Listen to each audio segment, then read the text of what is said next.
And the award goes to my listeners. This is Locked On MLB. You are Locked On MLB. Your daily MLB podcast. Part of the Locked On Podcast Network. Your team every day.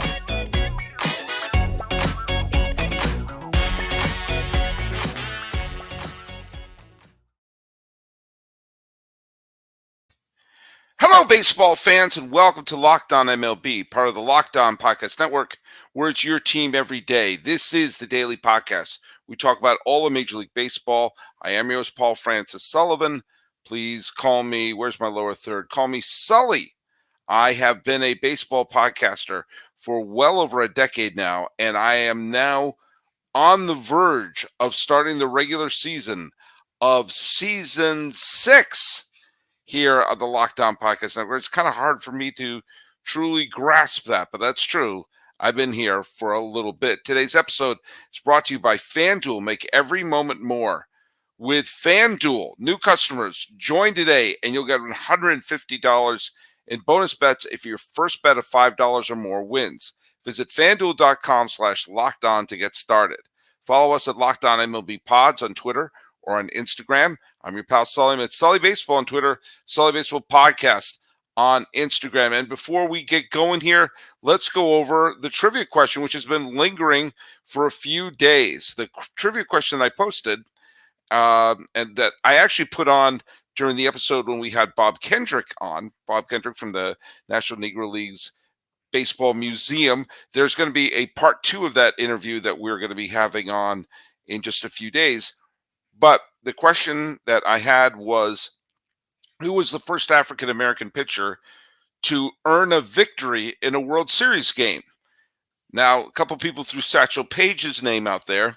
He was the first African-American pitcher to appear in a World Series game, but he didn't get a victory. Court Stell said Don Newcombe, which is a phenomenal guess because he was the ace of those great Dodger teams of the 1950s, but actually, it's not Don Newcombe. Don Newcombe never earned a victory in a World Series game. You can look it up. Roger Molina got the answer correct. The answer is Joe Black.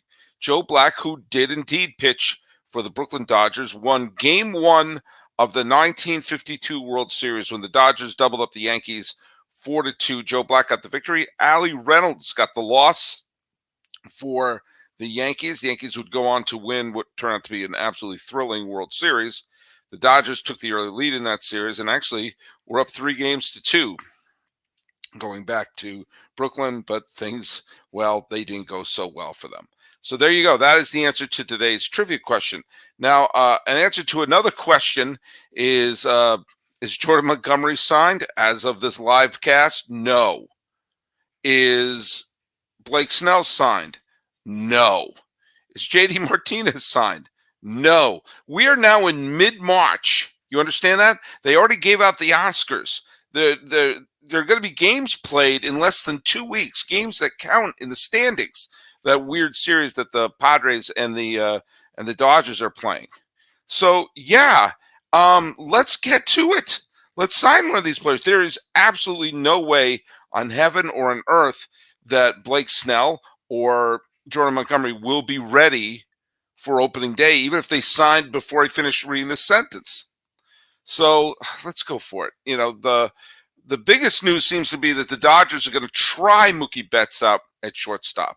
And whether or not it works, I tell you, there's a big winner right there. And the winner is people who have Mookie Betts on their fantasy baseball team where they know they can put him on their roster as either an outfielder, a second baseman, or now as a shortstop. Joey Votto signed to a minor league team with the Blue Jays, which is pretty cool. That's pretty cool. He gets to go back to his native Canada.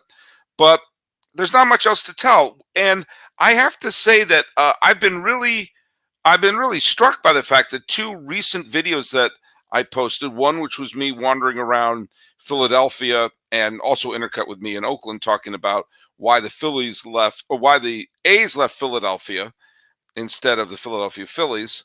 Has a lot of people have watched that. Most of you have been very kind about that video.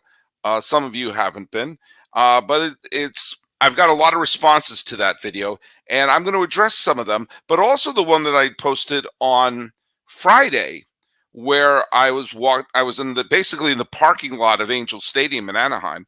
That also got a lot of attention. So, man, if this could be the format of the show, is just your pal Sully wandering around old ballparks, trust me, that's the life I would ask a genie for. And so, if that's what you want me to do, please let me know, because if I can persuade the good folks at Locked On to, first of all, give me a selfie stick, but also to do some more shows like that, and maybe get a windscreen for the mic, I'd love to do it.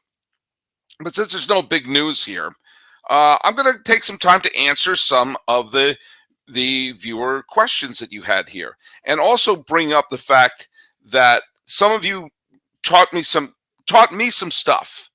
I didn't know some of the some facts, and some people threw some things. Let's do the Philadelphia one first. Kevin Danner, who's a listener, brought up the fact that the A's in Kansas City, when they moved from Philadelphia to Kansas City, the proposal was to keep the Chiefs and the A's, and they wanted to appease Charlie Finley, the crazy owner of the Kansas City A's, from leaving KC by building a baseball-only stadium. And but Finley was so hell-bent to leaving Kansas City, he didn't realize that if he had just stayed a couple of extra years, he would have got his baseball-only stadium, and the A's probably would have stayed in KC for all those years. And maybe, just maybe, they would have flourished the way they did in Oakland. But Kevin Danner posted a few things on there. And Larry Lovelace was also posted about the fact that Finley and the Kansas City A's were butting heads over what eventually became Kauffman Stadium. If I were to go through the entire history of where the A's moved to or almost moved to, especially when they're in Kansas City, where they proposed to move anywhere in creation, I could make a series of videos as long as the Lord of the Rings movies. Marco 17, he posted something I found very interesting. He said, even though it's been, I'm just going to read what he said here. Even though it's been 70 years since the A's left Philadelphia, the Philadelphia A's have more championships, 5, than any other Philadelphia sports teams. The Eagles have 4 NFL championships. The 76ers have 2. And he said 3 if you want to include the Philadelphia Warriors championship, but I don't. That's a different franchise. The Phillies have 2, and the Flyers have 2. So all these years later, the A's are still the biggest champion in Philadelphia sports history. Devon Brooks brought up something about the Browns leaving St. Louis, that there was 2 teams playing in St. Louis at the same time. And he said, remind me, in the early years, the Browns outnumbered Cardinal fans. But eventually the Cardinals overtook the Browns. And what really did was when the Bush family bought the Cardinals, there was no hope for the Browns to compete with Anheuser-Busch's money. I was really touched to see that Eric 2626 and Wood Eric 64. I have no idea. Wooder Rice 64. Sorry, I don't know how to pronounce some of your names here. Both talked about how they had people in their family who remained A's fans in Philadelphia. Eric 2626 says, I was born and raised in Philly. My grandfather was a diehard A's fan and hated the Phillies. He used to say Philadelphia's real baseball team moved out of town. And Wooder Rice 64 said, I have an uncle who was 98 years old, grew up rooting for the A's. Most people in Philly back then, it's really another case of Philly shooting itself in the foot, of which there are unfortunately many. And then there was there was a back and forth between Wooder Rice 64 and some named Nolan 33177, who was defending the honor of Philadelphia. I'm not going to get into that. Richard Stewart asked, he said, I wonder if the A's would ever consider moving back to Philadelphia. No. He said, he's a Philadelphia native. It'd be good for baseball and a wonderful reunion for the city of Philadelphia. There is a better chance that the Dodgers will move back to Brooklyn than the A's moving back to Philadelphia. It's just not going to happen. and he admits it's a pipe dream. I really think that only New York and LA and possibly Chicago, but we're not 100% sure what's going to happen with the White Sox. The idea of there being two team cities, it's becoming less and less of a reality and more of a throwback to the days where there was two leagues that were completely run independently.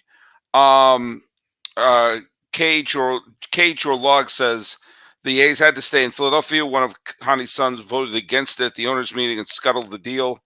And the team was then sold to a not so secret Yankee fan who moved them to Kansas City. Yeah, there was all sorts of movements to try to keep him in Philly, but it just wasn't feasible.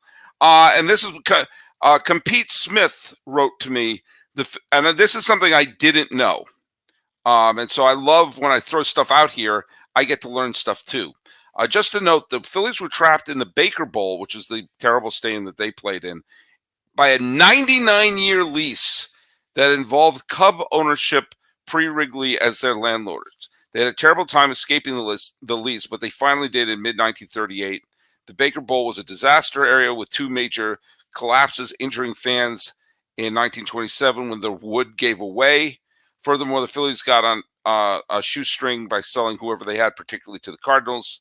This trapped the Phillies in last place year after year. It's hard to imagine they could get worse, but after they left their Baker Bowl, they went from a terrible team that at least hit home runs to a team that didn't hit anywhere. But you will note, thanks to Compete Smith, but you will note that when they got out of it in 1938, by 1950, they were a pennant winner.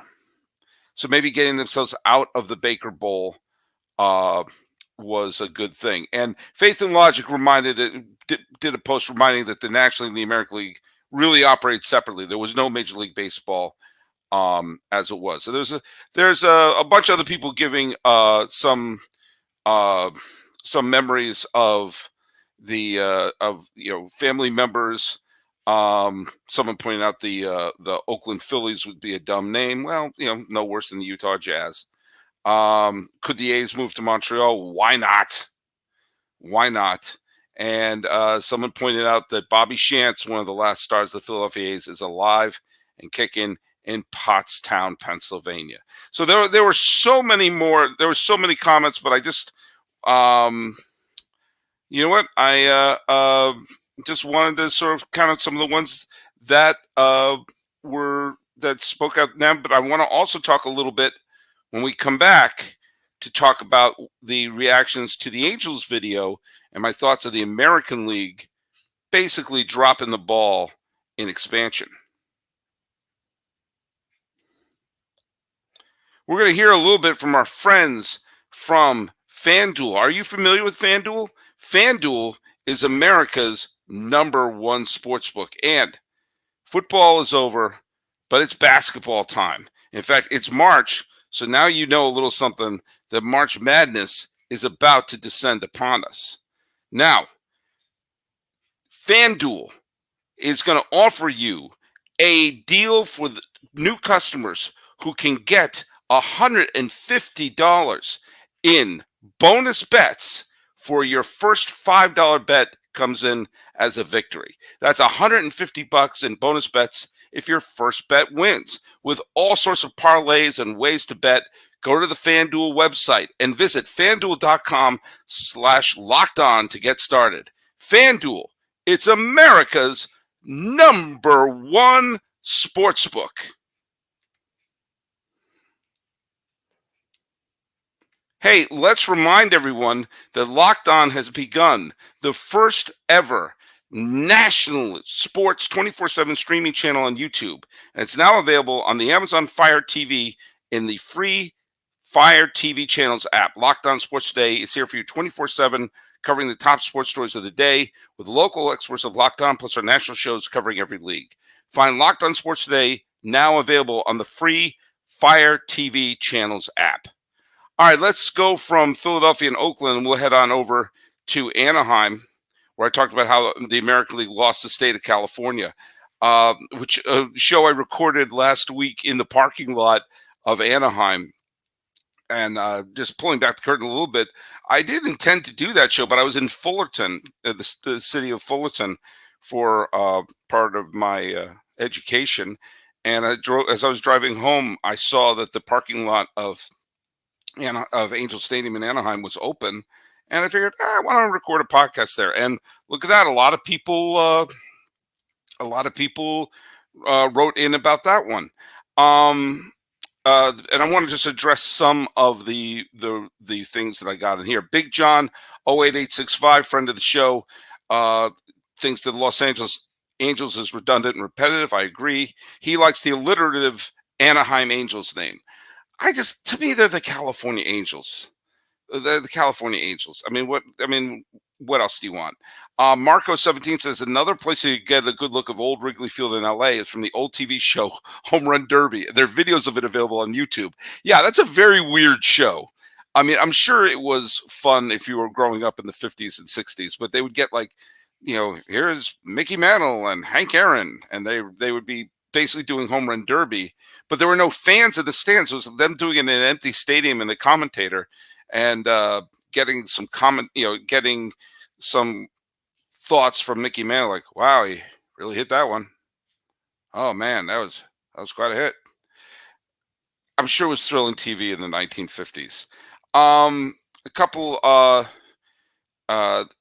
Kevin Fessler says Angels fan base has always been Orange County and Inland Empire, and anyone who knows and understands Southern California, Orange County and Inland Empire and Los Angeles are different places. I can't agree with you more. You're in Anaheim, you're not in LA. The name should never have been changed. I don't know why Artie Moreno thought it was a great marketing idea, but as an Angels fan whose childhood home is right nearby, I've never felt the same about the team. Well, I know why he did it. It's easier to market the team as a Los Angeles team than as an Anaheim team. Let's see what else someone says.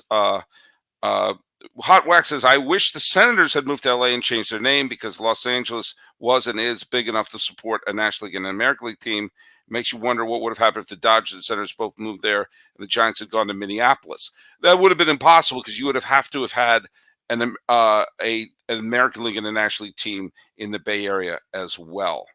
Romeo Osiris says nobody cares about the Angels outside of Disneyland. Well, I'm sure a lot of Trout fans care about them. A lot of people posting their hatred of Artie Moreno. I get that. Urquides family says, what are you talking about? The A's dominated the 70s and 80s. The owners changed. It's been downhill. The problem, baseball itself, it's boring. Well, there you go. If you think baseball is boring, thanks for watching the podcast. The A's did dominate in the 70s and the 80s and still had tremendous attendance issues. They couldn't bust 1 million fans. They couldn't consistently draw 1 million fans even when they were winning 3 straight World Series. They almost moved to Denver in 1979, just 5 years after winning 3 straight World Series titles. And they were the more popular team by the late 80s. When the A's were dominant, and the Giants also were very good. Heck, they faced each other in the World Series, but it was the Giants who looked like they were on their way out. And if they had left, then it would be an A's baseball region. And you'd have a team in Oakland, and you'd have a team in all the different parts of the Bay Area, which I think would have had a nice little symmetry. Alas, it didn't work out that way. I can't tell you. I can't help you if you find baseball boring and then watch a baseball podcast. I got one of my favorite ones I got here. This is just in general. It said this is from Albert the Conjugator. It says, could you recommend a book or two you've read in each podcast? My knowledge and passion is infectious. Well, thank you. I'll tell you. First of all, I always love to plug this because Dan Epstein is a friend of the podcast. Big Hair and Plastic Grass. Go read it. It's a great history of baseball in the 70s. I love reading about the behind the scenes stuff in baseball. Some of the machinations of what's going on with ownership and teams almost moving and everything like that. If you want to just sort of get a great overview, this book here called The Lords of the Realm by John Hellier. This edition goes through the '94 baseball strike, so it doesn't even have the the last quarter century of baseball, but it just goes. It's the behind the scenes. It's the history of baseball that's not on the field, and I personally find this fascinating. And you see the evolution of the game behind the scenes. This was a book I got, by the way. This is called "Stumbling Around the Bases" by Andy McHugh. And I got this, my mother-in-law got this for me for Christmas, and I read the whole thing in a day. And this is basically about how the American League, bumbled the expansion. And the National League wound up getting all the prime expansion teams, and the American League kept getting the second pick of the litter. And it's fascinating. A lot of what ifs. Teams that almost expanded, teams that almost move. I love that sort of stuff. And thanks you, Albert. That's a good start. That's a good start on. And I want to say this is sometimes, sometimes I love getting messages and comments that make me kind of scratch my head. And Charles Frischia, 7236, said, "You had it with your AL baseball teams, but not Democrat politicians." Crying emoji. "You must be from California with that priority list." That comment reads like a Mad Lib. I don't know why I didn't bring up Democratic politicians on a podcast that is not political, that I'm kind of going out of my way to not have it be political. But yeah, you're right. I probably should have, when I'm talking about the Dodgers and the Senators both wanting to move to California, I should bring up politics. Well, maybe you got confused because I said Senators. That explains it. I said Senators and you thought I was talking about politicians. That explains it. And if that isn't the reason, wow. But hey, thanks for watching.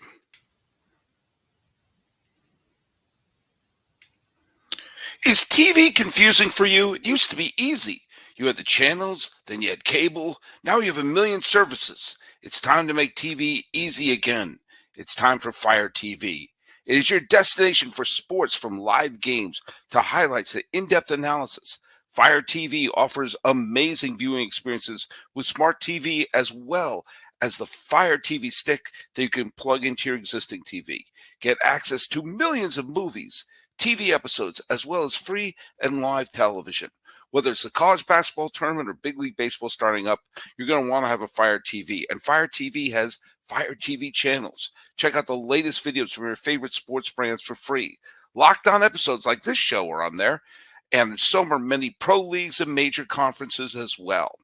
Check out great sports, news, gaming, travel, cooking, and entertainment content. Check out Fire TV channels on Fire TV and Alexa devices. Learn more at Amazon.com/LockedOnFireTV. Locked On has launched the first ever national sports 24/7 streaming channel on YouTube, and now it's available on Amazon Fire TV and the free Fire TV channels app. Locked On Sports Today is here for you 24/7, covering the top sports stories of the day with local experts of Locked On, plus our national shows covering every league. Find Locked On Sports Today, now available on the free Fire TV channels app. Hey, for those of you who know me, and I know I do, there's something that I obsess about as much as baseball, and that's the Academy Awards. So I'm not going to go on a big Oscar thing right now, don't worry. But I get obsessive about it. I love watching the Oscars. But now one of the reasons when the Oscars is over, I know baseball is right around the corner. And it's sort of my two great loves get to the ebbs and flows of it. I find very fun. I'm going to bring it around to something I'm working on right now. Every year I do the in memoriam video, and I pay tribute to those who has died since the previous season. And I've based it upon old in memoriam videos that they used to do at the Oscars. And it just blows my mind. Like this year, I mean, there was a lot of tremendous people they could have honored, and they just do it wrong. I don't understand why they overthink it. First of all, they just show the video. Hit play the video so we can all watch it and see all the faces. But instead, it's playing on a screen where there's dancers and people singing and sometimes blocking the view of the screen. And it's way too, they skip over way too many people.